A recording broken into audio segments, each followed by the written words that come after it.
On late Monday, October 16, Iran warned of a possible, preemptive action against Israel if it goes through with the ground invasion of the Gaza Strip. Iran has warned that Israel's ground invasion would be met with a response from other fronts, News.com has learned. Iranian Foreign Minister Hossein Amirabdollahian said in a broadcast on state TV on October 16 per Al Jazeera, all possible options and scenarios are there for Hezbollah. Naturally, resistance leaders will not allow the Zionist regime to take any action in Gaza, and when it feels reassured about Gaza, move on to other resistance areas in the region. Adding, therefore, any preemptive measure is imaginable in the coming hours. He also said he met with Hezbollah leader Hassan Nasrallah on October 14. If we don't defend Gaza today, tomorrow we have to defend against these, phosphorus, bombs in the children's hospital of our own country, Amirabdollahian said. According to Al Jazeera, human rights groups alleged Israel used phosphorus bombs in its attacks, which Israel denied. It's been reported that Iran celebrated the Hamas assault but insisted it was not involved.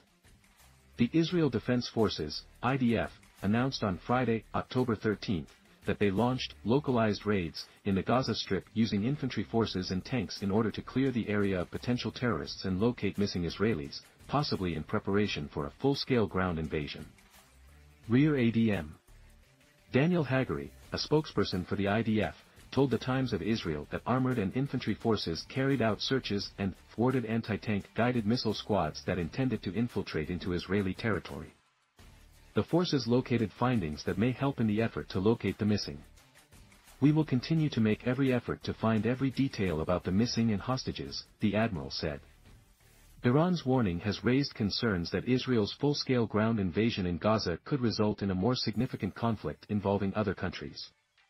Iran's President Ebrahim Raisi said on Monday that time was running out to reach a political solution and warned against expanding the Israel-Hamas war to other fronts, Barron's reported.